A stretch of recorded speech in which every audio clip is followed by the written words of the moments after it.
What is up, guys? The Toy Mantis is back with a new toy review today, and for today I'm going to be focusing on the DC Multiverse line from McFarlane. I'm going to be doing the Three Jokers wave with the Joker the Comedian version that was released from GameStop, I believe, exclusive to them, and then the Red Hood figure, who comes with just a crowbar, a lot of crowbars since there's no guns here, and then the long-awaited Blight figure. So really quick about these figures.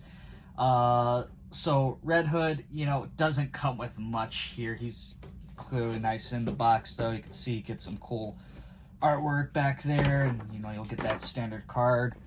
Joker here, you get that camera. I actually got the end of a tape during the factory, so I see a little strip there. Not a big deal. I'm an opener, so who cares? And then here's a cool picture of the figure in the back.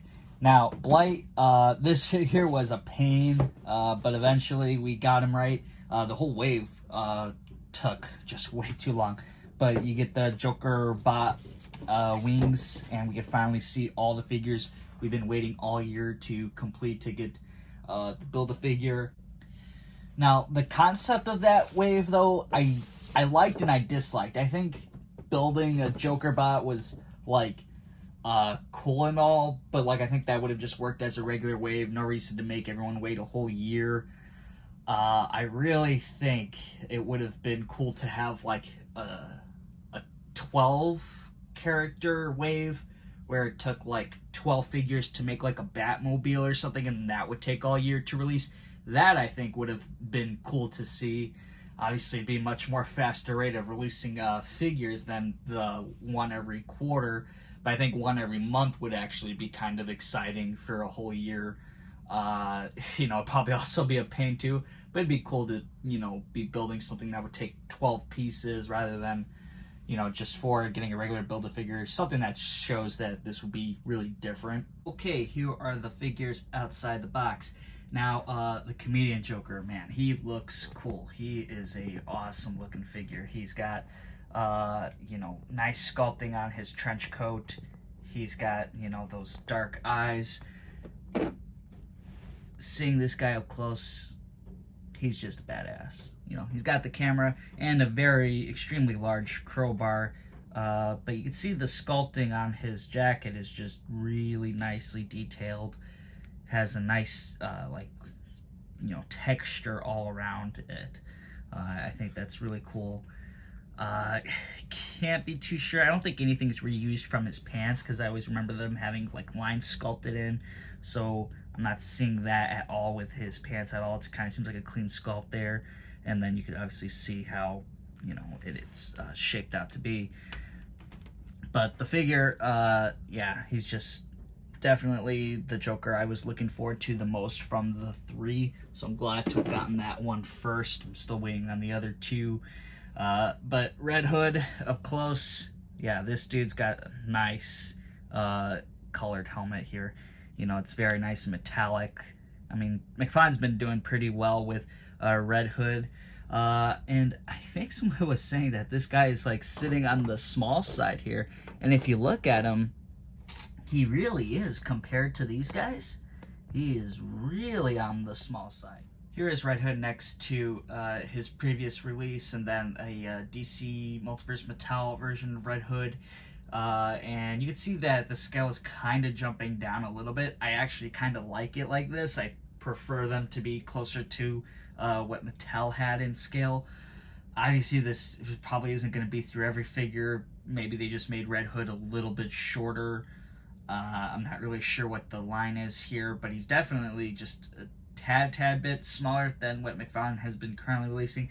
He's obviously still bigger than what Mattel has done, but that's just something I kind of wanted to point out, difference here. I tried the guns that came from the original Red Hood from McFarlane, but it just would not fit in his hands. The hands are just too much smaller, I think. I was trying to get it in there and it just wasn't working, so he's gonna have to hold on to the crowbar until I can find him some other guns. Okay, now Blight. I am excited about Blight. This guy looks awesome. He's got that, green skull, or just, I think it's actually black. I think this head just pops off. There's just nothing there, so that's kind of weird.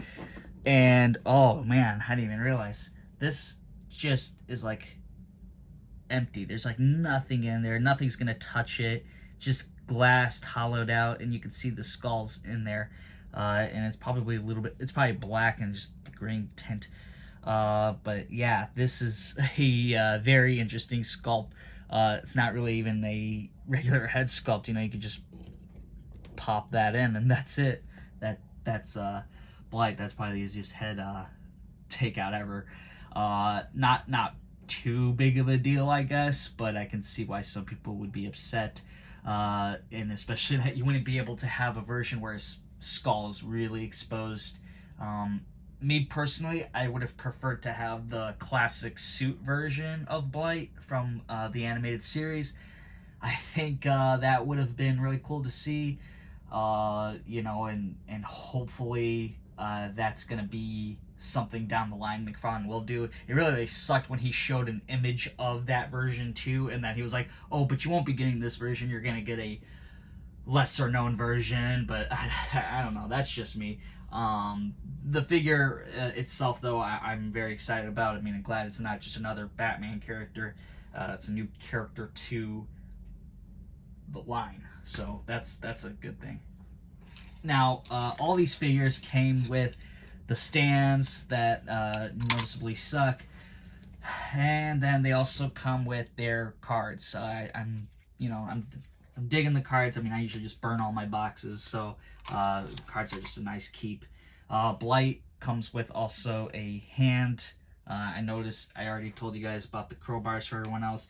And then Blight also came with the wings, as I mentioned before, so I'll put that on the Joker bot.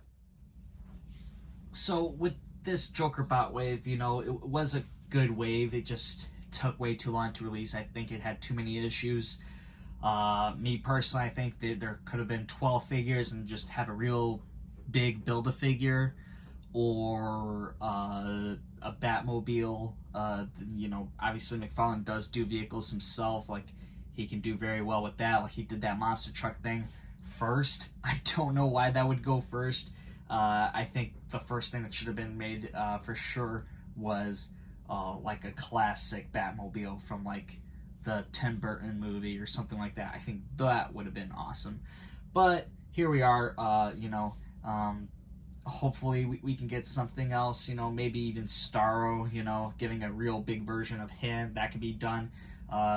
You know, Suicide Squad movie wave, we can do like 12 figures for a whole year. That's just kind of like my little theory. You know, I think that could be just something really cool to see, but who knows, probably not.